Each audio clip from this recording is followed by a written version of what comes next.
Pues De muchísimas hecho, yo los voy a gracias. presentar. Ok.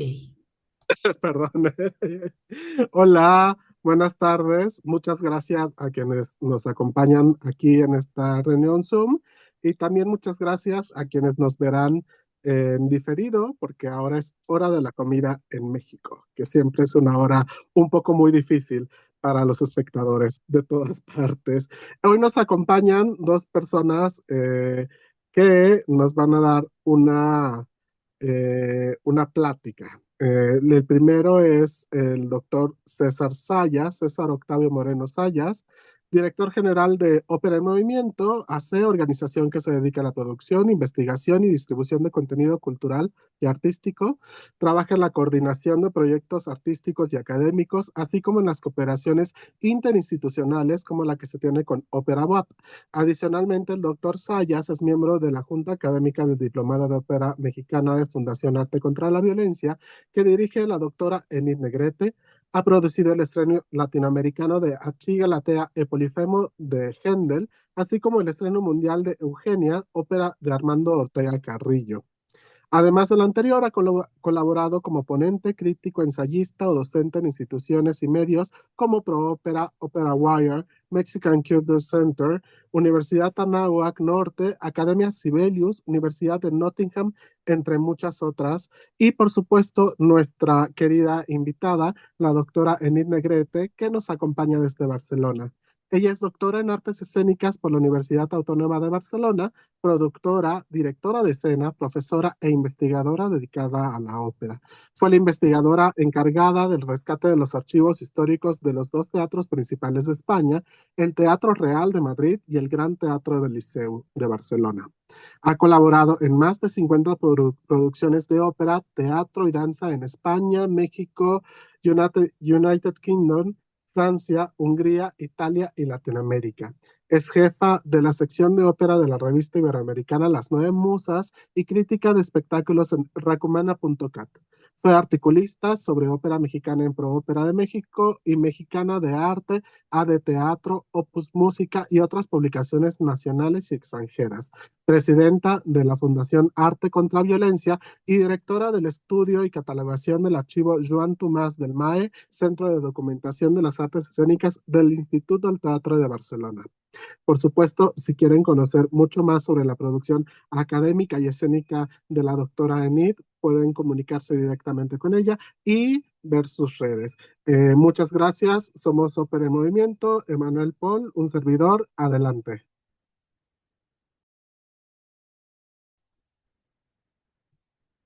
¿Empiezas tú, César? Sí, brevemente.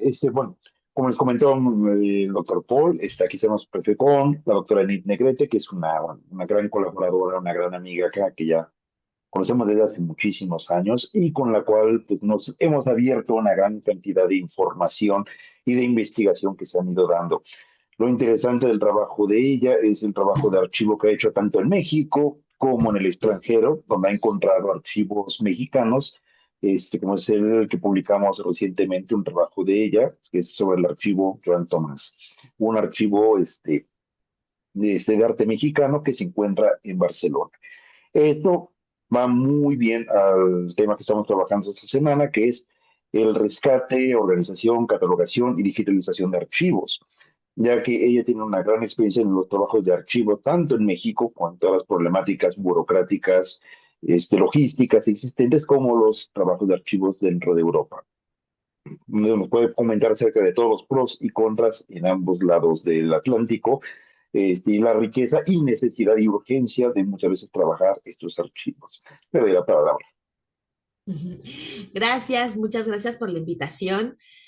Bueno, es que además hace muy poco que las artes escénicas realmente forman parte del corpus, digamos, documental, más allá de lo que significa la historia, ¿no? Entonces, también por esto es por lo que es importante este tema, hablarlo y verlo. Bueno, voy a compartir algunas imágenes para ir ilustrando un poco eh, lo que vamos viendo.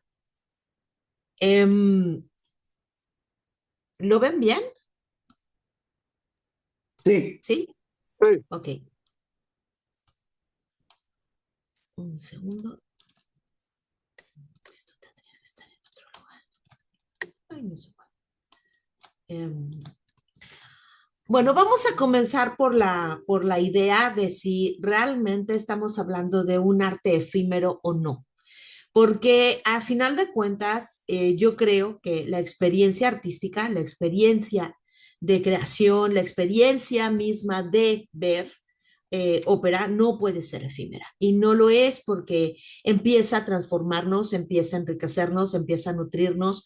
Sería tan efímera en todo caso como la comida, ¿no? Pero al final de cuentas, la cuestión es que nos deja una impronta en nosotros mismos que es muy difícil de deshacernos y que nos hace crecer como personas o que nos ayuda a responder las preguntas esenciales del ser humano y por lo tanto sería muy complicado pensar que es efímera.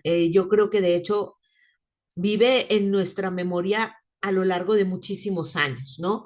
Un ejemplo de esto podría ser el agudo que da María Calas en 1952 en México, que tiene, bueno, vamos, o sea, ya vamos a cumplir 70 años de estar hablando de él y duró 10 segundos, ¿no? Pero sigue siendo parte de la historia de México y parte de la historia de la ópera en México. Y esto es una cosa muy importante, ¿no? Nos nutre como nos forma, como lo hacen las lecturas, nos demuestra un mundo y rara vez lo vamos a olvidar, porque de hecho hay muchísima gente que recuerda estos momentos como específicos de la ópera o que es muy difícil que olvides cuál fue la primera ópera que viste en tu vida, cuál fue la primera experiencia que estuviste frente a un escenario. Es muy difícil porque al final de cuentas te marca y te deja una impronta importante, ¿no? Pero claro que incluso, ¿no? Una cosa así como este agudo del que estamos hablando, que tiene 70 años que sucedió, es evidente que sin testigos y sin documentos no podría creerse. Ajá. De hecho, yo fui una gran descreída de que eso había sucedido, porque yo solo lo había oído de la voz de mi padre, todavía no había las grabaciones piratas expuestas, y yo siempre pensé que era una exageración de mi padre, ¿no? Hasta que conocí al técnico que había vivido ese momento y que me lo contó porque yo pensaba, a ver, no es normal ni posible que un mi bemol tape coro y orquesta en una ida que hay tantas personas sobre el escenario, que que la emoción haya sido tal que hayan esperado a la Calas para cargarla, los mexicanos, cuando la Calas pesaba como 100 kilos y era un mujerón, y los mexicanos tan chiquititos que hemos sido siempre, pero ¿de dónde, no? Hasta que no oyes ese agudo y piensas, claro, la cargo yo. O sea, yo oigo eso y la cargo yo. O sea, es como muy impresionante. Entonces, cuando tú ves un fenómeno así, eh, evidentemente se necesitan a esos testigos y por supuesto los documentos. Cuando yo oí la grabación de María Calas haciéndolo, pues evidentemente justificas todo lo que se ha dicho alrededor de ese momento que en realidad son 15 segundos, ¿no? Y cómo diablos 15 segundos pueden quedarse en la memoria de la gente durante 80 años, pues a través precisamente de esa documentación, que es en el fondo lo que estás haciendo, ¿no? Bueno, pero ¿qué es la documentación? Si nosotros nos vamos a las definiciones académicas, la documentación se utiliza para probar o justificar la verdad de algo por medio de los documentos, ¿sí? Instruir o informar a alguien acerca de las noticias y pruebas que atañen un asunto o todo aquello que genere una persona, una institución o una actividad en una determinada cantidad de pruebas de esa existencia, ¿sale? Es decir, la documentación se convierte en la prueba de nuestra existencia. A mí me da mucha risa cuando la computadora me pide que pruebe que soy humana. O sea, ¿a dónde hemos llegado? ¿No? O sea, ahora tenemos que probarle a las máquinas que nosotros somos humanos, ¿no? Bueno, probamos nuestra existencia con documentos, ¿no? Y esto es una de las cosas que es muy interesante, pero evidentemente estas definiciones no son suficientes para entender una actividad humana tan compleja como las artes escénicas y tan compleja como la ópera en sí misma. La verdad es que es complicado pensarlo, porque la documentación que tú puedes tener de otros muchos ámbitos del conocimiento está mucho más centrada en documentos que ahora ya no son en papel, pero que en su momento lo fueron, o cuestiones que tienen que ver con libros, con actas, con reseñas y cosas por el estilo. Pero cuando estamos hablando de arte escénico, es muy difícil entender hasta qué punto o cuántos documentos puede generar un hecho escénico. Ajá. Y bueno, eso es un poco lo que se trata de entender. ¿Cuántos son los tipos de trabajo documental? Bueno, tenemos trabajos documentales que son precisamente el estudio de la documentación y el trabajo documental que es la generación de los documentos, ¿no? Tú puedes estudiar un solo fondo, ¿no? Organizarlo, inventariarlo, relacionarlos con una sola fuente y relacionar entre sí estos documentos para tener una forma, una visión completa de ese hecho o de ese fondo. Eh, y un tema que está dividido en varios fondos, ¿no? Puedes tener un estudio, por ejemplo el que yo hice de los mexicanos en el liceo, se tenía que revisar varios fondos, ¿no? No solamente el del liceo, sino también el de la municipalidad. Entonces, aquí tienes que hacer un análisis de comparativa y confirmativa de los documentos de uno sobre el otro, y aquí este análisis es exclusivamente de confirmación de existencia de esa documentación. ¿Sí? Y de que lo que dice un documento sea cierto, porque incluso los documentos notariales pueden tener errores o pueden tener mentiras, porque los seres humanos nos encanta mentir. Es de las cosas que más hacemos. Entonces, esto es una de las cosas importantísimas de tener claro. Estos documentos están generados por humanos. Hasta que no tengamos documentación generada por la IA, y que yo dudo mucho que si realmente es inteligente, no vaya a mentir, porque eso es una forma de la inteligencia, ¿no? Pero bueno, y la generación de los documentos tiene otras perspectivas. Por ejemplo, la colección de una tipología documental, ¿no? La colección de diversas tipologías documentales sobre un tema. Y en este sentido es muy importante entender, por ejemplo, si nosotros tenemos una sola tipología documental, quiero decir, con tipología prensa, fotografías, eh, videos, ajá, eso es una tipología documental, ¿no? Cada una de ellas. Pero cuando tú tienes un tema, pero que necesitas justificarlo por medio de diferentes tipologías, por ejemplo, un espectáculo, por sus diseños, por sus videos, etcétera. Ahorita vamos a ver cuántos documentos se genera en un evento artístico. Y a partir de esto, se tiene que hacer una valoración documental a partir de un fondo diverso. ¿Por qué? Porque hay que hacer una priorización, dado que se necesitan medios económicos para poder digitalizar o para poder difundir. Se tiene que hacer una valoración documental con la cual tú vas a poder estructurar una manera más clara de la consulta de esa documentación. Ajá. Bueno, ¿qué es un documento? Eh, Cuando estamos hablando precisamente de un asunto artístico escénico, no artístico pictórico ni artístico literario, sino un artístico escénico, tiene propias características.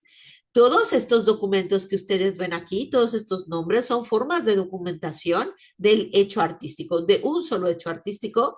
Puedes tener fotos, planos de luces, planta escénica, diseño de vestuario, guión de luces, vestuario, utilería, atrezzo. ¿Por qué es diferente el diseño del vestuario que el vestuario? Porque es el vestuario ya construido, ajá, ya realizado. La utilería, el atrezzo y sus diseños, libro de dirección, break de producción, notas de dirección, partitura, partichela, programa, cartel, boleto, anuncio, facturas, recibos, instrumentos musicales, maquetas y, y no puse más porque ya no cabía. Pero todavía tenemos como 5 o 6 tipologías documentales extras solo para documentar un hecho escénico. Ajá. Y esto tiene una serie de características importantes, que es que esa documentación está hecha por profesionales de la escena, por los directivos que no salen a escena y por los que reciben el espectáculo. Ajá. O sea, hay una documentación que está hecha para los que reciben el espectáculo y hay una documentación que el propio público genera. Por ejemplo, las cartas a los teatros o hay unas cartas maravillosas en el archivo del Teatro Real de Madrid. Perdón, son cartas maravillosas. ¿Por qué? Pues porque se están quejando de para qué demonios están poniendo ya apagando la luz para hacer funciones. Hombre, las mujeres no pueden mostrar sus bellísimos vestidos y además la gente se puede caer si se quiere salir. O sea, ¿esto cómo puede ser posible, no? Que fue cuando empezaron a apagar la luz en los teatros. Las cartas de quejas sobre el hecho son divertidísimas. O las cartas de, por favor, díganles a las señoras que se quiten los sombreros cuando entren al teatro, porque las plumas nos hacen cosquillas, las plumas no nos dejan ver, etcétera, etcétera, ¿no? O sea, toda esa documentación que está generada en el 19 y que sigue siendo generada ahora, porque todavía hay muchas cartas de protestas en los teatros de ópera, sigue siendo también una de las cosas interesantísimas e importantísimas que definen cómo se percibe el hecho artístico en el espectador. Ajá. Entonces, esta tipología documental tiene la facultad de pertenecer tanto al creador como al intérprete, como al directivo, como al espectador. Y para mí, todos estos hechos, todos estos documentos son un testigo no viviente de un hecho. Pero es muy difícil pensar que no son como un ecosistema. Ajá. Cuando uno estudia un archivo de un teatro, para mí lo más fácil era saber qué documento faltaba y darme cuenta que estaba en la siguiente caja. ¿Por qué? Pues porque todos los productores hemos peleado y trabajado con lo mismo, con el tiempo y con el dinero y con los artistas. Entonces, tenemos como una concepción muy parecida de cuáles son las necesidades y qué es lo que necesitamos registrar para no olvidar durante la función o en posteriores remontajes de la misma obra. ¿Ok? Y luego, ¿cuál es el proceso de un estudio de un fondo específico, ¿no? La primera cuestión es el inventario. Tenemos que tenemos que tener claro este inventario por una razón muy importante. No importa que el fondo sea muy largo o muy grande, lo primero es hacer el inventario.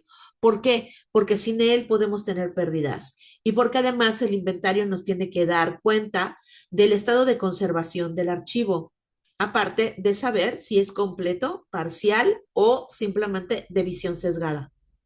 Por ejemplo, ¿a qué me refiero con visión sesgada? A un archivo de un director de escena. Ajá, que en la que están solo los documentos escénicos, porque él es el director de escena, entonces su visión de cada espectáculo va a ser siempre sesgada. Después, buscar la forma de organización de un archivo es una de las cosas más complicadas que uno se puede imaginar, porque la mayor parte de la gente, sobre todo los documentalistas, te dicen, ¿y por qué no lo pones en orden alfabético? ¿Por qué no? Porque los operópatas no pensamos en orden alfabético. ¿Sí? Si nosotros vemos un archivo de ópera, lo que queremos saber no es que, no sé, eh, Aida va a abrir el archivo. Lo que queremos saber es qué información hay de Aida, qué información hay de Carmen, qué información, o sea, eso es lo que queremos saber. Ajá. Entonces, una de las cosas que a mí más pues no me criticaron, pero sí fue como muy sorpresivo para la gente del Instituto del Teatro cuando hice el archivo del Teatro Real de Madrid, fue que yo lo organicé por la cantidad de información que había de cada ópera. Entonces, todo aquel que se acercara y buscara los libros de director iba a encontrar todas las óperas que tenían libros de director juntas, o todas las que tenían archivo administrativo, o todas las que tenían fotografías de la puesta en escena. Porque yo sé que eso, a final de cuentas, la manera de pensar de los operópatas es esa. qué hay de esas óperas, ¿no?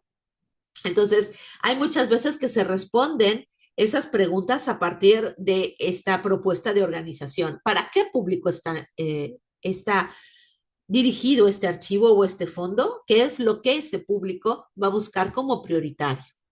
Y luego tenemos la catalogación y documentación de cada uno de los elementos que conforma el fondo o el archivo. ¿Cuál es la diferencia entre fondo y archivo? El fondo tiene tipología documental diversa, el archivo normalmente es de una sola tipología documental. Y luego, por supuesto, viene la conservación y digitalización, que es lo más caro. Ajá, esto es lo más caro. ¿Por qué? Porque la conservación y digitalización implican que esos documentos estén a una temperatura lo suficientemente estable como para que no sufran ningún tipo de cambio ni de humedad ni de sequedad. Ajá, eso lo primero. Y por ejemplo, me van a decir, pero claro, ahora con los documentos digitales eso no es un problema, es un problema y un problemón. ¿Por qué? Porque muchos archivos digitales que estaban en CD, ahora el CD ya no se puede leer o algunos o necesitas soportes especiales para leerlos o los disquetes, porque ustedes pueden ser muy jóvenes, pero yo pasé desde el fax hasta la fecha. ¿Saben que el fax se borra? Pues el fax se borra. Y es un lío conservar un fax. Es más fácil conservar un manuscrito del siglo XVI que un fax de 1980 o de 1990. Se los juro, es muchísimo más fácil. Y el papel de guerra es una mentada de madre en ayunas para los conservadores. ¿Sí? ¿Por qué? Porque el papel de guerra se hace con despojos de otros papeles, es súper delgado. Cada vez que lo estudias se te queda un pedazo de papel en la punta de los dedos o de los guantes. Y eso es terrorífico, de verdad, da un miedo espeluznante. Y la otra cosa que también es muy importante pensar es que la documentación digital no es infalible. Hay archivos que se dañan. Y esos archivos que se dañan, es muy difícil la recuperación y muy cara. Muy cara. Simple y sencillamente, una USB que se te conflictúa o se te desconfigura, simple y sencillamente te puede costar un dineral, pero dineral, ajá, volverla a echar a andar. Y esa documentación se pierde. Entonces, no es tan sencillo el asunto de la conservación y la digitalización. Tienes que tener una serie de seguros, tienes que tener una serie de copias de seguridad. Y lo siento, soy anciana, yo soy viejita. A mí, todos los documentos en algún momento tengo que tener una copia en papel. ¿Sí? Porque si no, la memoria se borró, el disco duro se cayó, el internet no sirvió, la nube, o sea, y ya sé que todo el mundo me puede decir, sí, claro, pero también se pueden quemar esos papeles. Hombre, sí, pero creo que ya tenemos experiencia después de la Biblioteca de Alejandría en cómo no quemar nuestros papeles, digo yo, ¿no? Pero de todas maneras siguen siendo un problema en la conservación, ¿eh? De verdad. Ahora, ¿para qué conservamos si no difundimos? Que esa es la última parte del proceso del estudio de un fondo específico. Hay que difundirlo. ¿Y cómo se va a difundir? En publicaciones, en redes, en datos importantes, pero en cuestión de la ópera, déjenme decirles, chicos, que una de las cosas más importantes de la difusión es utilizar la investigación documental para apoyar a los intérpretes y a los creadores. Porque créanme que una interpretación documentada no tiene nada que ver con una interpretación que no sea documentada. ¿Sí? Apoya, ayuda, ¿de acuerdo? Al estilo, a la forma, al simple y sencillamente al hecho de concebir y comprender qué es lo que estamos haciendo sobre el escenario. Uh-huh. Así es que por eso es tan importante la conservación. Eso, un hecho contundente. El problema es que es muy difícil y muy cara. Miren, les voy a poner un ejemplo de un fondo único. Que créanme, la ópera, ¿qué sería de la historia de la ópera y qué sería de los fondos operísticos sin la enfermedad de la operopatía? Nada, señores, no sería absolutamente nada. Y yo soy un operópata profesional, pero este señor, vamos, este señor me da 3 vueltas y las que siguen. Jaume Raspal fue un empleado de banco, o sea, no era músico, no era pintor, no, era un empleado de banco, ¿sí? Amante de la ópera Perdido, que decía, ¿cómo es posible que no haya ópera en verano? ¿No? Entonces se construyó un liceo así, pequeñito en su casa, ¿sí? Y construyó 143 maquetas reducidas a 1200 de la escala del liceo, ajá, con escenografías de 1931 a 1971 de 42 óperas, ¿ok? Son estos teatrines que ven ustedes aquí, ajá, que caben en la palma de mi mano, son pequeñitos, preciosos, se meten en un teatro que tiene iluminación eléctrica, ¿ok? Y entonces, ¿qué hacía el señor? Invitar a sus amigos. Ajá, como son los catalanes, con su botella de cava, ¿verdad? Su tortilla de patata, su chorizo, su fuete, una cosa bien de comer. Ponía sus óperas y ponía las escenografías. Ajá, y de esa manera, y además tiene sus programas, ¿eh? Tiene sus programas, qué acto presentaba de qué óperas y todo lo demás. Ajá. Quiero que vean esta fotografía que tengo aquí separada, el detalle de la escenografía de Aida. Esta escenografía de Aida es en la que cantó Fania Nitua, nuestra mezzosoprano histórica maravillosa. Pero es que la fotografía ya de la escenografía realizada, les juro que se ve peor que la maqueta que hizo este señor. Es impresionante el cuidado, el detalle, cómo tenía todos los personajes puestos según la puesta en escena del liceo, etcétera, etcétera. Hizo 143 maquetas y estuvo 40 años haciendo funciones durante el verano en su casa con sus amigos para disfrutar de la ópera. Y este fondo lo entregó al Instituto del Teatro. Evidentemente son documentos muy importantes. ¿Por qué? Porque por eso yo sé de qué color es la escenografía en la que cantó Fania Nitua y cómo estaba dispuesto la escena, porque las fotografías que hay de la escenografía son en blanco y negro y solamente la escenografía. Aquí tengo a los personajes puestos allí. Tenemos muchísimos datos de cómo era cómo fue la evolución escenográfica en el liceo y en la ópera española en esos 40 años, gracias a cada uno de estos teatrines. Y también las preferencias de programación. Porque la programación ha cambiado muchísimo a lo largo de los años y las formas en las que esas óperas se relacionan con sus espectadores es también una de las cosas que se tiene que estudiar para entender el fenómeno de la ópera en una ciudad. Entonces, esta documentación es importantísima. Ajá. Bueno, y créanme, es una delicia ver este fondo. Si un día quieren verlo y vienen a Barcelona, búsquenme, les juro que les consigo la visita porque es que de verdad uno no lo puede creer, no lo puede creer. Pero bueno, ahora, ¿qué es la investigación? ¿No? Una cosa es la documentación de un hecho y otra cosa es la investigación. Y vamos de nuevo con el asunto de las definiciones académicas, ¿no?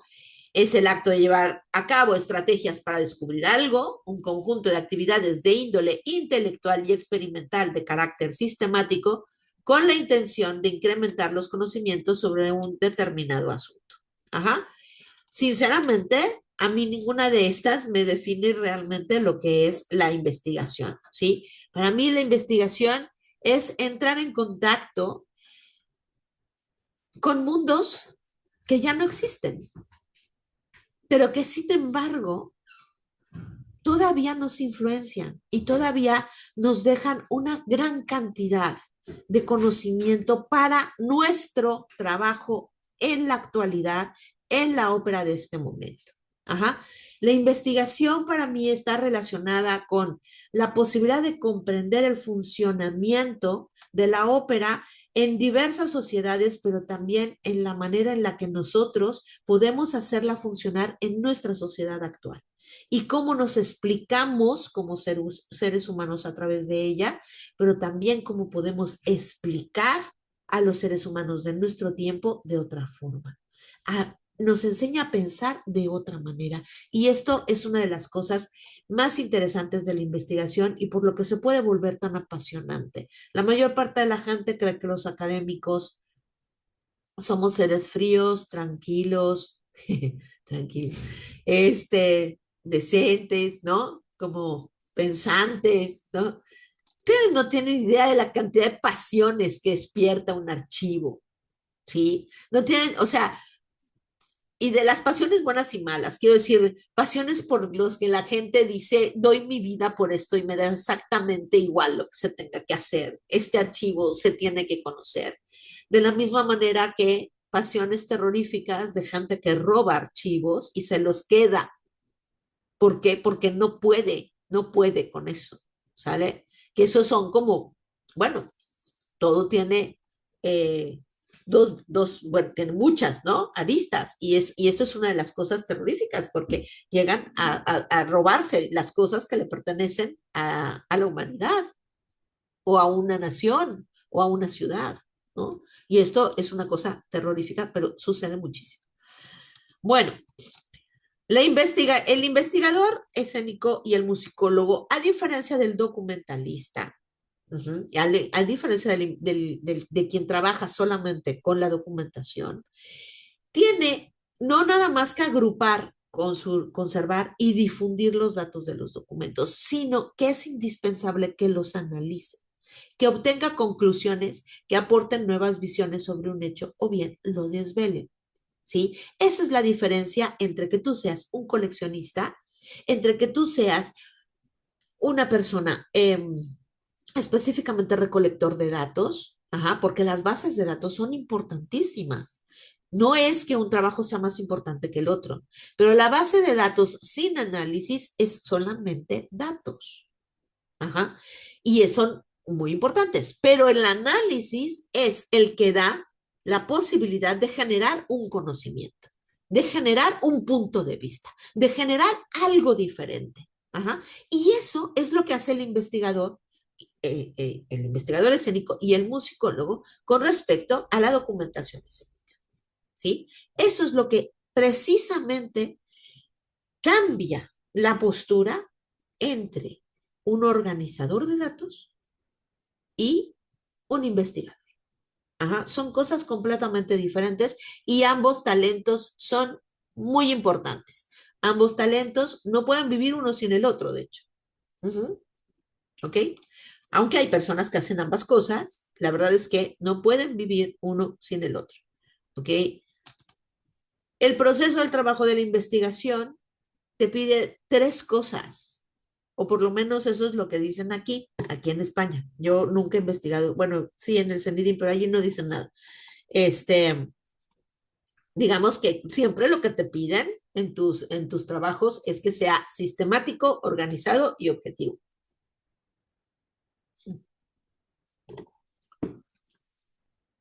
Perdón, es que me da mucha risa, porque la última cosa que la ópera puede hacer es sistemática. Uh-huh. Lo más difícil de este universo es lograr la organización operística, ¿sí? Y que eso sea objetivo, bueno, ya, eso está en el ámbito de lo imposible. Ajá. Cuando ustedes hablen 10 minutos con una soprano, van a ver que la objetividad es una cosa metafórica. Uh-huh. Y esto es una cosa que sucede, o bueno, o no sé, hay muchas calidades en este sentido, ¿no? Y realmente nosotros necesitamos objetividad en nuestro trabajo cuando estamos hablando del arte escénico. Hombre, sería deseable, pero es casi imposible tenerla. ¿Por qué? Porque la percepción del trabajo escénico es muy difícil. Realmente podemos serlo, realmente podemos tener un trabajo sistematizado. ¿A qué nos referimos con esto? Una misma metodología para analizar los datos referenciales o comparativos. Eso es posible, pero tú no puedes utilizar la misma metodología para analizar datos musicales que datos escénicos. Ni puedes utilizar la misma metodología para analizar asuntos escénicos sucedidos antes de la electricidad o después. Ujú. Porque estas mediciones van a cambiar por completo, ¿sí? Y también dependen de guerras, epidemias, problemas sociales, invasiones, muchísimas más cosas que van a hacer que no puedas utilizar la misma metodología siempre. Por lo tanto, es muy complicado poder ser sistematizado.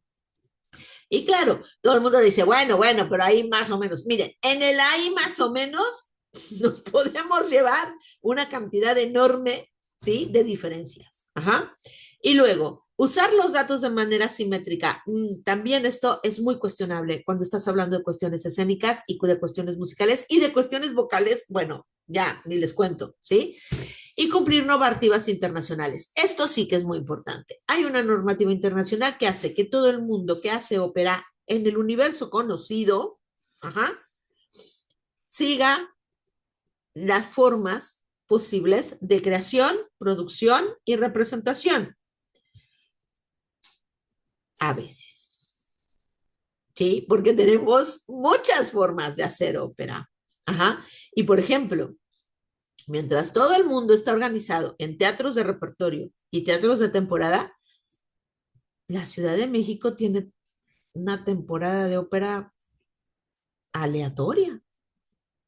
No pertenece a ninguna de las dos formas de construcción. Ajá. Y de la misma manera podemos hablar de muchas otras cosas que no entran dentro de una normativa internacional. Uh-huh. Luego, cuando tenemos un trabajo objetivo o organizado, perdón, la primera cosa es encontrar una hipótesis, un análisis y sacar de allí una tesis, ¿no? En principio, ese es el orden de una investigación. Créanme que cuando ustedes hayan hecho su hipótesis, les haya quedado súper bonita y empiecen con el análisis, se van a dar de cuenta que su hipótesis no está bien, que le faltaba no sé cuánto, porque luego cuando empiecen con el análisis muy en serio, van a descubrir que su tesis no va a llegar jamás. Uh-huh. Y estas relaciones que en otros ámbitos pueden ser muy claras y muy determinadas, en la ópera y en las artes escénicas son muy difíciles de llevar hasta el final. Y muchísimo menos la posición objetiva, porque la objetividad es la cualidad de juzgar o describir la realidad basándose en hechos, datos y evidencias verificables. Si yo les digo, el do que dio ese tenor estaba calante, porque yo lo oí calante, 3 me pueden decir, estás equivocada, era un gran do de pecho. Y otro puede decir, hombre, no, porque no estaba bien proyectado. Ajá. Entonces, esa discusión en un pasillo de un teatro de ópera puede llegar a los golpes. ¿Dónde está allí la objetividad? Ajá. ¿Cómo podemos medir la objetividad? En la percepción, pero también en la creación, ¿sí? Y no podemos tener evidencias verificables todo el tiempo. Podemos tenerlas a partir de que hemos podido grabar. Pero ¿qué evidencia verificable podemos tener de las voces de las sopranos del siglo XIX? Solo sus descripciones, y las descripciones evidentemente no son objetivas, ¿no? Lo más objetivo que puede ser es que te digan su extensión era de tantas octavas. Pero la descripción vocal es ¿cómo vas a poder hacerlo? Y además, esto es muy interesante, ¿no? Porque implica separar los sentimientos, opiniones, prejuicios o intereses personales del análisis del objeto o situación, buscando una verdad universal o consensuada. El día que tengamos una verdad universal en la ópera, se acaba la ópera. Primero, ¿sí? Y consensuada. ¿Consensuada con quién? ¿No? Que esto, a ver, si no nos podemos poner de acuerdo ni entre nosotros, a ver, ¿cómo va a ser consensual? ¿Sale? Este tipo de cosas para la investigación con una posición objetiva es lo que yo siempre cuestiono. Pero esto no significa que las investigaciones puedan ser como querramos o no impliquen emociones. Para empezar, ninguna investigación deja de implicar emociones. Ustedes tienen idea de lo que ha sido para mí abrir archivos europeos en donde están registrados nuestros cantantes, la emoción que se siente, o ver en el archivo Ricordi las cartas en las que Giacomo Puccini hablaba de Afania Nitua. ¿Ustedes tienen idea de la emoción que eso implica? O por ejemplo, en el archivo del Liceo, que hay un fajo así de telegramas, y encontrar uno que está lleno de rayitas, ¿no? Y mi experta en papel me explica que ese telegrama alguien lo hizo así y que después lo alisó. Y entonces, cuando analizas lo que dice el telegrama, lo que está diciendo el telegrama es que se hundió el barco en el que venían varias escenografías de los bares rusos. Y entonces el empresario cuando ve eso hace Dios lo hace bolas y después dice, ¿de qué obras? ¿De qué obras? ¿No? Y empieza a alisarlo y por eso lo conserva. Cuando te das cuenta que en un documento una emoción así se queda plasmada. Es como, tendrías que ser un molusco para no tener una emoción frente a algo así. ¿Sí? Si tú tienes enfrente de ti las fotografías de la última función que bailó Nijinsky, tienes que ser un molusco para no emocionarte porque eres la primera persona que lo ve en muchos años. A lo mejor en 80 años, a lo mejor en 100 años. ¿Sí? Es evidente que te vas a emocionar, es evidente que vas a pensar que es un momento mágico, único y que te va a cambiar. Eso, por supuesto, y que lo único que quieres es compartirlo porque la gente viva eso, ¿no? Viva esta emoción, viva esta cosa que nos une a gente muy decente y a gente muy talentosa y a genios y a personas que han entregado su vida por crear belleza y por entregar lo mejor de sí mismos. Y es muy difícil no pensar o, o dejar de sentir y convertirte en alguien sereno y tranquilo. Sinceramente, eso, por lo menos para mí, es casi imposible, ¿no?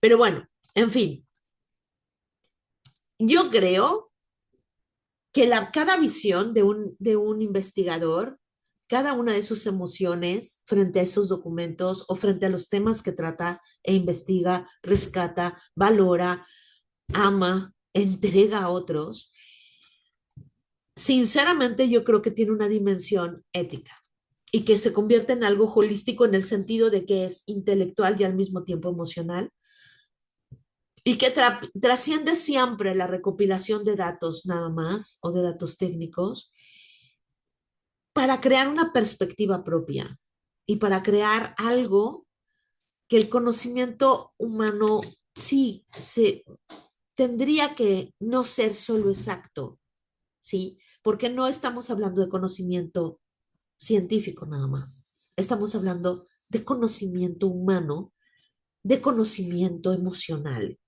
y de conocimiento intelectual. Entonces, tendría que tener como una idea más amplia, ¿no? De las aportaciones de un investigador. No nada más en documentación, hay investigadores que trabajan incluso con cuerpos humanos, ¿no? Trabajan, por ejemplo, los investigadores del movimiento en la danza, están creando conocimientos a partir de entender y estudiar las formas del movimiento del cuerpo humano.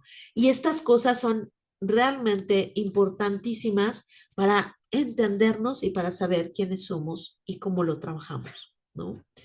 En ese ámbito, quiero ponerles el ejemplo de una investigadora que la verdad, pues para nosotras ha sido un faro durante muchos, muchos años, que nos acaba de dejar hace muy poco y que nos cambió la manera de pensar en las artes escénicas en México y en Latinoamérica. Ella hizo una investigación sobre el virreinato y el siglo XIX absolutamente impresionante. Fue directora de dos centros de investigación en México, tanto del CENIDIM como del CENIDIDANZA, del CITRO y del CENIDIDANZA. Eh, Ella también fue actriz y déjenme decirles una cosa, es de las personas más interesantes y más inteligentes con las que yo he podido tener una conversación. Y sinceramente su legado es importantísimo y yo creo que ella, lo hablamos muchas veces, teníamos esta misma sensación, ¿no? La sensación de que la objetividad no podía ser el verdadero, la verdadera meta de lo que hacíamos, porque tendríamos que entrar en muchas otras cosas importantísimas y a lo mejor inexactas, pero precisamente por eso era necesario que se documentaran, que quedaran y que se desvelaran y se explicaran. Porque la investigación también hace eso, explica el fenómeno escénico, ¿no? Perderla ha sido realmente muy duro para muchos de nosotros, pero sinceramente su obra es espectacular. Si no la conocen, conózcanla. Su trabajo es brutal, absolutamente brutal. Eh, Tiene un libro maravilloso sobre la censura y el teatro novohispano, otro sobre la danza novohispana. Nos hizo pensar de otra manera sobre lo que era el virreinato y las artes durante el virreinato. Se les recomiendo muchísimo. Y bueno, ¿por qué importa? ¿Por qué importa todo esto? O sea, ¿por qué importa investigar? ¿Por qué importa documentar? ¿Por qué importa todo esto? Sinceramente, ¿no? Bueno, primero y antes que nada, porque si nosotros no nos documentamos y no tenemos manera de entendernos ni de entender nuestro pasado, pues realmente estamos perdiendo parte de nuestro legado y parte de la manera de comprendernos, ajá, como seres humanos, como mexicanos, como parte de una cultura, como latinoamericanos, en fin.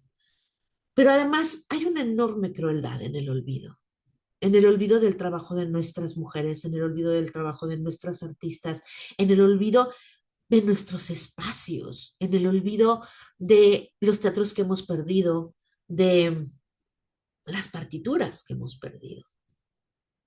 Sí, hay una enorme crueldad en ese olvido, no nada más para las personas que los crearon, sino para nosotros que crecimos o que hemos estado sin oírlas, sin verlas, sin que sea parte de nosotros, de nuestra vida. Pero esto también nos lleva a una cosa muy importante, que es entender que perdimos o perdemos también quiénes somos. Y nos quedamos con lo que nos dicen que somos. Y esto, sinceramente, no puede ser. Porque la identidad, a final de cuentas, de lo que se trata, ¿no? Es de entender a dónde pertenecemos y, por lo tanto, quiénes somos. Y si no, nos tenemos que creer lo que nos dicen que somos. Y ahí sí, yo me niego. Ajá, me niego. Entonces, ¿por qué importa investigar? ¿Por qué importa documentar? Porque la peor crueldad que nos podemos hacer a nosotros mismos es olvidar. Muchas gracias. Muchísimas gracias, Denis. Muy interesante tema, la verdad. Es un tema que nos ha apasionado muchísimo. Y primero, a ver, si alguien tiene alguna pregunta, algún comentario, algo que quieran saber, y si no, puede decirme pregunta. A ver, si alguien más, primero.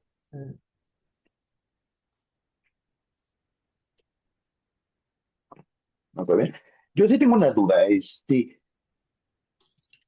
Es interesante ver la variedad de archivos que se pueden ir formando, tanto por parte del público como por parte de los creadores. Este, ¿Cómo tratar de no inculcar, pero sí enseñar en muchos de los intérpretes que vayan creando también su propio archivo? No sé, los cantantes, qué repertorio cantaron, dónde, no nada más por su currículum, pero sino a veces qué documentos con quiénes cantaron, qué elementos, porque muchos de ellos, ok, que no me canté en tal lugar, con quién fue, qué fue, tengo algún dato, pues no. Entonces creo Bueno, que luego es importante también que ellos poco a poco se fomenten. ahora se está haciendo, por ejemplo, en Opera Base, ya una base de datos en donde se registra todo lo que hacen los cantantes, ¿no? De manera internacional. La mayor parte de los cantantes ahora ya tienen personas que los documentan, aunque muchos de ellos, la verdad es que no les interesa, es muy difícil es muy difícil que te permitan trabajarlos, ¿no? Pero sí hay algunos que ya tienen un proceso abierto, ¿no? De documentación de su trabajo. Ahora también es más fácil porque pues antes era guardar papeles, ¿no? Ahora todo es digital y lo puedes hacer de otra manera, pero ciertamente sí es difícil, sobre todo los cantantes que son de mi generación y mayores que yo y que están por retirarse, esos a los que más trabajo cuesta convencerlos de crear archivos, ¿no? Y bueno, olvídate directores de orquesta, ¿eh? Olvídate directores de orquesta, olvídate directores de escena, porque eso es muy complicado. Y de hecho, yo creo que una de las grandes, de los grandes aciertos de la ley de memoria histórica de España es que te obliga a tener una documentación, a tener un archivo de tu proceso. Yo creo que eso es de las cosas más interesantes de esa ley. Pero de todas maneras, pues es algo que, por ejemplo, en nuestro país no existe, ¿no? Ujú. Pero debería de serlo, Sí, sí, claro.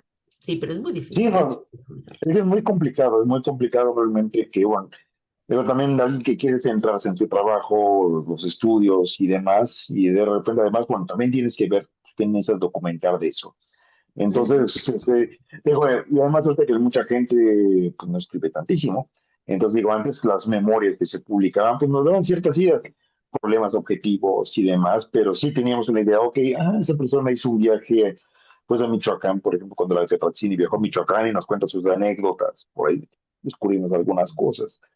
Pero luego ahorita, salvo que alguien quiera llevar un blog o algún post de Facebook, son las únicas fuentes que tendremos en un futuro de esa función le gustó, le aplaudieron de más o no. Lo que pasa es que lo de las redes sociales también es un problema. O sea, en este momento las redes sociales son jóvenes, ¿sí? Me refiero a jóvenes a que tienen, ¿qué? 10 años, 15 años, 20 años, ¿no? Eh, ¿Qué va a pasar cuando tú quieras ver un post que hiciste en Facebook hace 25 años o hace 30 años? ¿Se va a conservar? ¿No se va a conservar? ¿No? A mí, por ejemplo, un día me cancelan la cuenta sin saber bien por qué y con una serie de líos cuando yo viajo de México a Barcelona, mi cuenta de Facebook. Mi cuenta tenía más de 12 años y tenía 4,000 o 5,000 seguidores, ¿no? Y claro, es que lo que yo perdí allí es imposible de recuperar. Y fueron, ¿qué te gusta? 12 años de post, de grabaciones, de cosas, ¿no? Entonces, ¿qué pasa? ¿Qué va a pasar con las redes sociales? Y si realmente las redes sociales se van a convertir también en un problema de conservación. No, va a ser un Eso es, problema muy serio. Si de claro. repente Twitter cambia X, deciden borrar un montón de archivos, cancelan cuentas por cualquier problema Ujú. ideológico y demás, información que pudiera ser útil para ver pues, los elementos históricos de por qué si cancelan esas cuentas, pues se pierde esa información. Es muy duro. Eso es una de las cosas complicadas. Ujú. Emanuel, ¿querías hablar? Sí, yo siempre quiero hablar. Eh, pero algo que tú has apuntado y que me resulta en este momento interesante es la forma de si los cantantes actuales quieren o no hacer documentación de sí mismos, ¿no? O sea, porque hay algunos que yo siento que están muy negados a hacerlo, o por ejemplo, yo conozco a una cantante del siglo pasado que ella me dice, no, yo no quiero hablar sobre eso, entonces, y que pasó mucho, por ejemplo, con Oralia o demás, ¿no? Entonces, ¿qué pasa cuando la propia persona no quiere hacer archivo de sí mismo y uno tiene que recuperarlo a partir de otras fuentes, ¿no? ¿Qué es lo que se pierde allá? ¿Cuál es el factor humano también que se pierde al, al, al no ser claro y decir lo estoy haciendo por esto ajá, o sea, como esta serie de motivos, ¿no? Que nos pueden llevar a ese momento eh, en contra de la gente, pues, ¿no?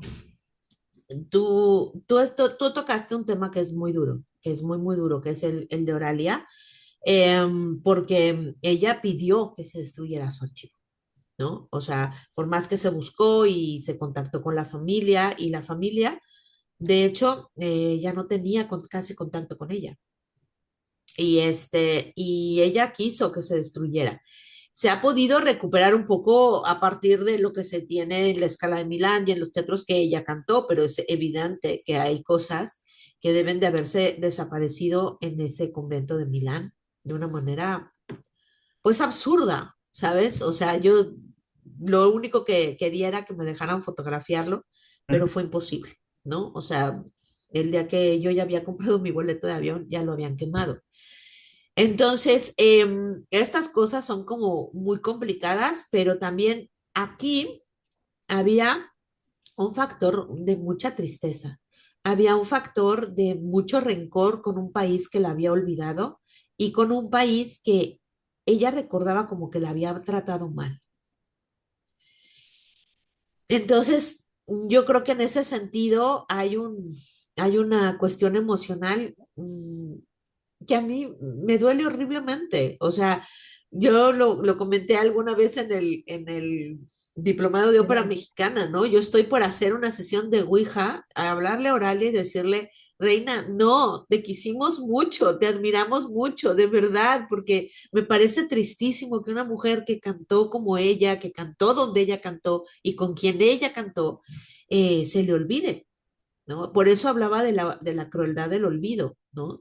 Porque yo creo que ella en el fondo, eh, el hecho de hacerlo no fue suficiente. También necesitó que se lo reconocieran y no se lo hicimos, no se lo reconocimos. Esa es la verdad. Y bueno, pues demasiado tarde me enteré yo de todo. Demasiado tarde. El que es lo mismo que me pasó con Margarita González. Toda mi infancia al lado de Margarita González.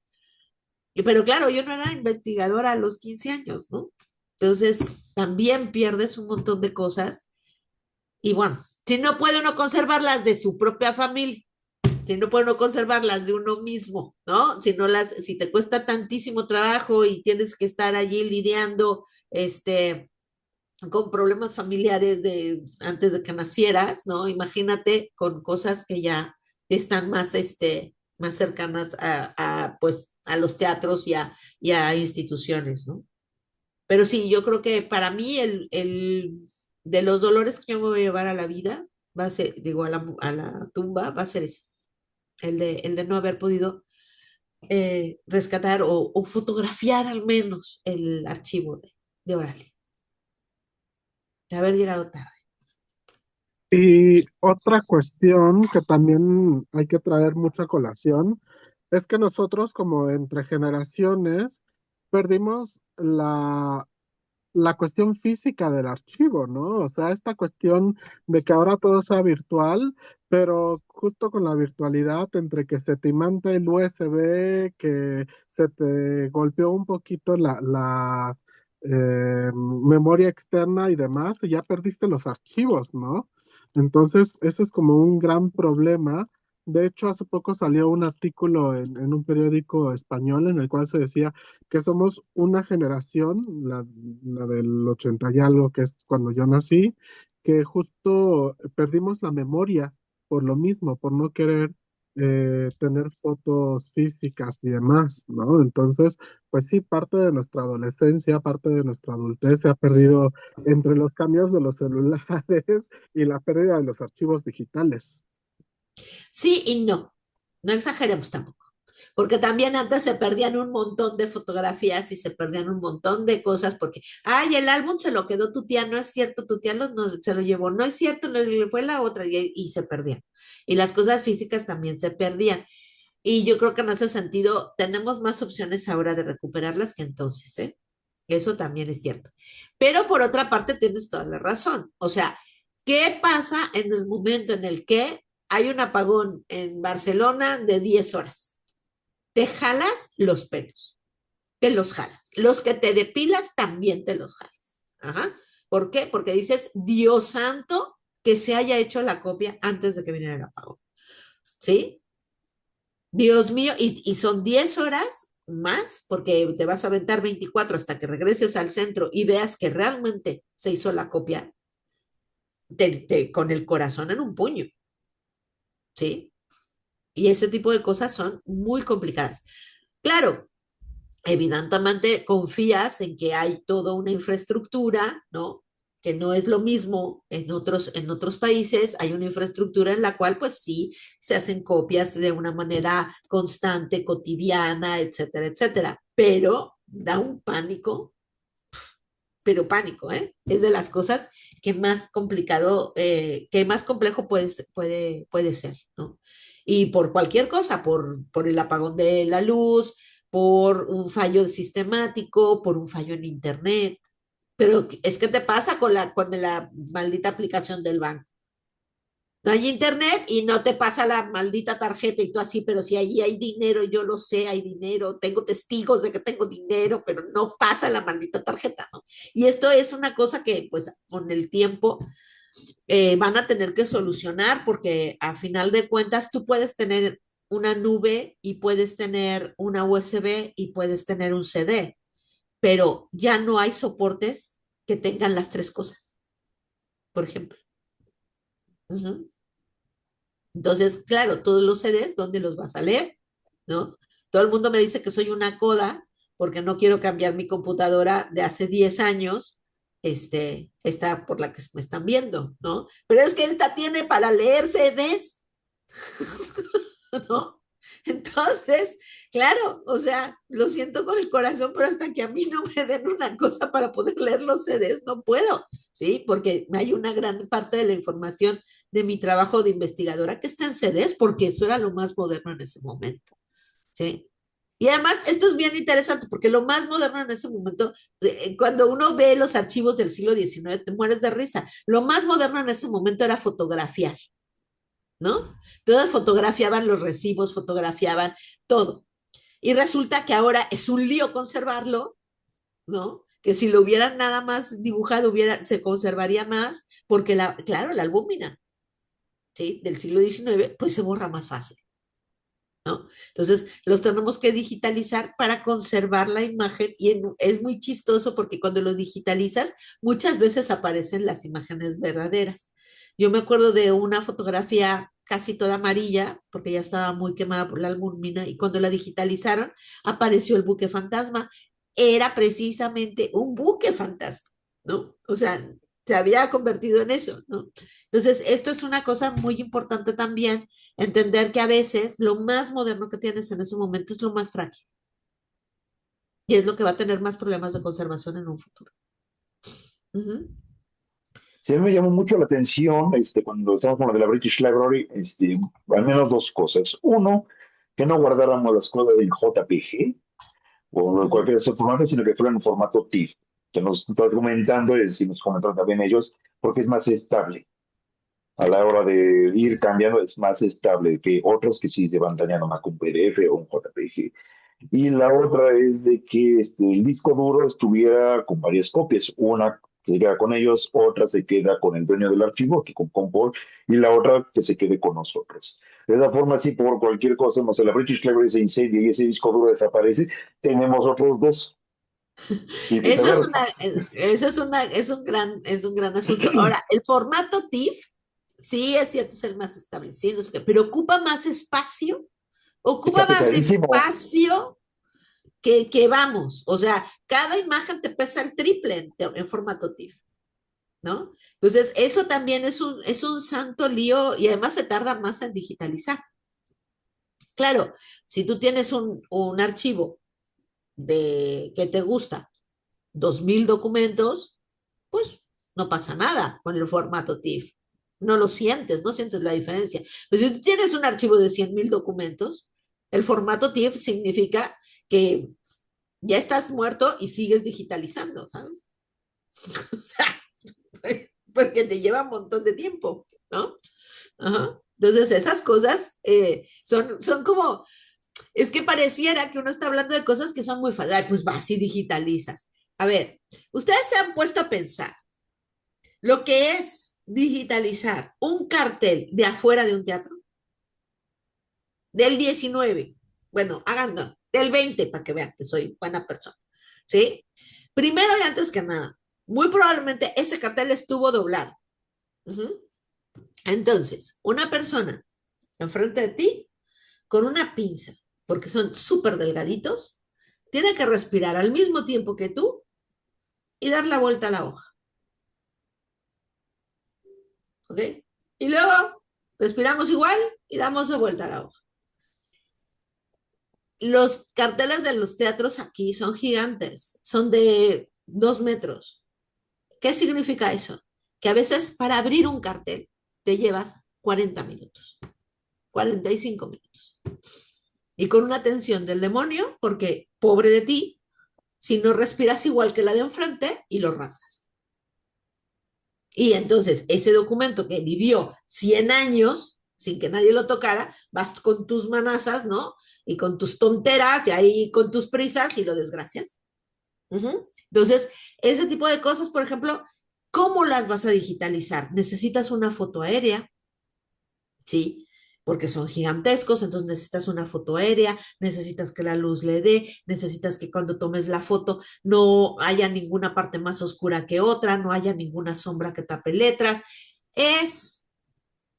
Vamos, o sea, y te dicen, ah, es que hay que digitalizar el archivo. O sea, ¿tienes idea de lo que es digitalizar un archivo? Es una cosa complejísima, maravillosa, pero es complejísima. ¿Sí? Porque es súper emocionante, como les he dicho, pero es muy complicado, muy caro, porque lo tienes que hacer con materiales muy buenos. Y aparte de eso, vas a necesitar mucho espacio en una nube, en un drive, en donde me digas, vas a necesitar una cantidad de espacio tremenda. Entonces, ahí, por ejemplo, fíjate, necesitas mucho espacio para poner todo el archivo, pero además, la copia de seguridad, la copia, o sea, ¿sabes? O sea, sí es cierto que sigue siendo vulnerable la memoria, ¿no? Vulnerable. Y después, ¿cómo vas a ver, por ejemplo, el caso del cartel? ¿En qué pantalla lo vas a ver? Puedes distinguir todo, puedes hacer tal vez un zoom, pero no lo vas a ver todos completos. Si lo pones completo en la pantalla completa, no vas a ver todas las Exactamente. características. Es complejísimo, es muy complejo. Por ejemplo, para el libro, todos los carteles que llegué a poner, les tenía que hacer el recorte, ¿no? O sea, ponía el cartel completo para que se viera que era el del teatro y un recorte de la parte en la que aparecía el nombre del mexicano que estaba cantando, ¿no? Porque si no, ¿cómo? ¿Sale? O sea, ese tipo de cosas es complicado. La verdad es que es complicado. Ahora, yo les voy a decir una cosa, chicos. En este mundo, yo creo que solo hay dos lugares en los que uno se siente así. Uno es atrás del escenario y otro es en un archivo, en donde realmente el tiempo se detiene, en donde realmente empiezas a vivir como si estuvieras en otro lado. Yo me acuerdo cuando yo salía del Teatro del Liceo de estar trabajando el archivo y pensaba, coño, hay coches, ¿no? O sea, porque yo estaba en el 19 con los caballos, ¿me entiendes? O sea, pero mira, o sea, es que ya estás en otro nivel y empiezas a pensar como hubieran pensado ellos, empiezas a pensar en cómo hacer la ópera en ese momento, etcétera. Aprendes muchísimo, pero o sea, esa es la verdadera máquina del tiempo, creo yo, ¿no? Y es una de las experiencias más maravillosas que uno puede vivir, el trabajar un archivo, por la dificultad intelectual, pero también porque es tremendamente emocionante, ¿no? Pero bueno, ¿alguna cosa más? Pues creo que ya, ¿no? Ah, Manuel. Me da mucho gusto saludar a nuestra querida Edith Negrete, que no me acordaba yo ya la hora de que era tu conferencia, o sea, llegué tarde, pido una disculpa por ello, pero sin embargo hay cosas maravillosas que siempre se aprenden contigo. Yo también Ay, ahora que estuve trabajando en Bellas Artes durante tantísimos años, esa experiencia de estar ahí en el foro, en el foso, en los camerinos, en todo lo que es la maquinaria teatral, haciendo el programa de televisión, es inolvidable y no hay cómo poder recordarlo. De ahí también la gran necesidad de que quede algo de eso. Por eso es que estoy tratando de salvar algunos pequeños testimonios de lo que pasaba entonces, ¿no? Como son los videos, los programas terminados tomados del aire, en formatos muy, no que son las cintas de 2 pulgadas, de 1 pulgada, inmensas y pesadas, que se borraron, porque no se sabe nada de ellas. Yo tenía un beta y lo grababa todos los domingos, y ahí quedaba grabada toda la ópera completa. Y ahorita está en mi canal de YouTube, ¿no? Cuando menos tienes una ligera y pálida sombra de lo que fue, pero cuando menos eso existe y es parte de nuestra vida, de nuestra gran pasión, como la tuya es que también yo admiro tanto. Te agradezco. Ay, gracias, Manuel. Gracias. Bueno, es que he tenido muy buena suerte también, porque si yo hubiera sido investigadora de los teatros en México, yo creo que me hubiera suicidado, porque los archivos ¿cuántas veces hemos hecho proyectos para estudiar los archivos de los teatros en México, César? No sé cuántas veces lo hicimos y era imposible, ¿no? Por fortuna tuve la buena suerte de que aquí sí se podía y yo jamás hubiera imaginado una profesión distinta a la de productora y directora de escena, que era la mía.